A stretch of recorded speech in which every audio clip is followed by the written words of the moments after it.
السلام عليكم، ازيكم؟ عاملين ايه؟ يا رب تكونوا بخير. النهارده جايين نعمل مع بعض الكوكتيل الفواكه او سلطة الفواكه. النهارده بقى جايين نعمل كده حاجة حلوة عشان شهر رمضان الكريم، ومفيدة كمان في نفس الوقت عشان الصيام. طبعا طبعا بتجيبي مجموعة كده من الفواكه اللي متوفرة عندك او اللي متوفرة في السوق. زي انا النهارده جبت كده فراولة، وجبت كانتالوب، وجبت موز.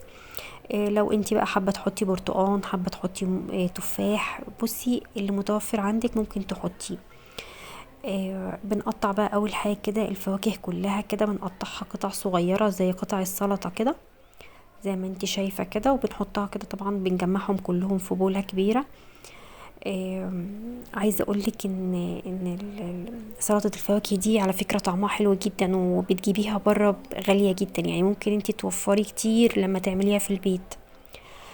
ومش شرط تجيبي كمية فواكه كتيرة، يعني ممكن تجيبي مثلا نص كيلو فراولة، نص كيلو كانتالوب، ممكن تجيبي من كل نوع نص نص كده.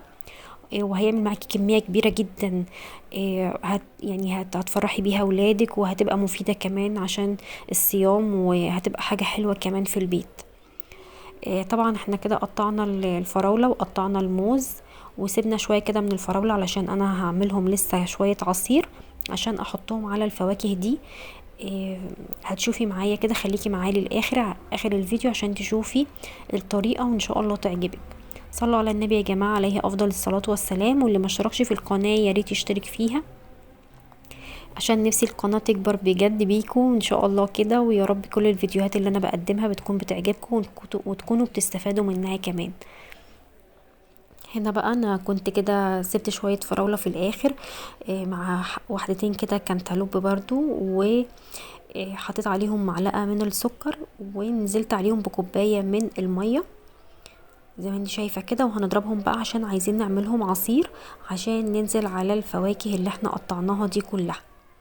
عايزه اقولك الطريقه سهله خالص، مش هتاخد معاكي وقت خالص خالص. زي ما انت شايفه كده هنضربهم لحد ما ينعموا خالص ويبقوا عصير. طبعا انا حطيت معلقه سكر واحده، علشان طبعا الفواكه طبيعي بتبقى مسكره، يعني الموز بيبقى مسكر والكانتالوب كمان، فعشان ما تبقاش سكرها زايد قوي فانا حطيت كميه سكر بسيطه يعني.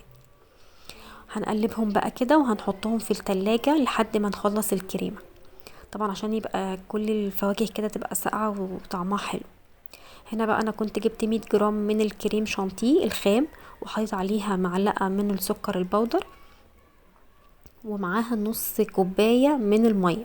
وهبدأ بقى اضربهم كويس جدا لحد ما الكريمة تتقل معايا خالص، عشان انا عايزاها عشان احطها فوق الكوكتيل ده، فانا عايزاها تبقى تقيلة. فهنبدأ بقى نضرب فيها يعني حبة حلوين كده لحد ما تتقل معاكي.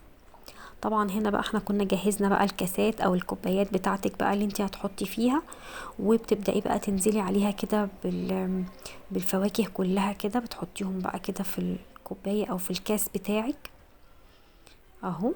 عايزه اقولك حلوه جدا، وولادك هيحبوها جدا، وعايزه اقولك كان طعمها تحفه بجد، كان طعمها حلو قوي.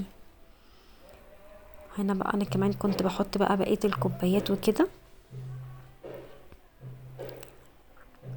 اهو. طبعا بتملي كل الكوبايات بقى، ممكن لو مش عندك كوبايات ممكن تحطي في اطباق صغيرة او سلاطين، اللي يريحك بقى واللي متوفر عندك. هنا بقى طبعا انا كنت خلاص، كانت الكريمة خلاص خلصت. طبعا بتحطيها بقى كده من فوق الكوباية كده، فوق الفواكه كده اهو. وبتزينيها بقى في الاخر كده بقطعتين من الفواكه بقى اللي انت بتبقي مقطعاهم. شوفي شكلها النهائي بقى حلو ازاي.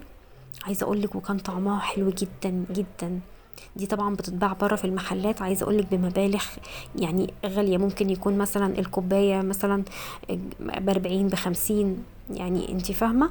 فلا ممكن انت توفري المبلغ ده وتجيبي مجموعه من الفواكه كده وتعمليها انت في البيت، هتبقى نظيفه وطعمها حلو، وهتعجب ولادك كمان. يا رب كل الفيديوهات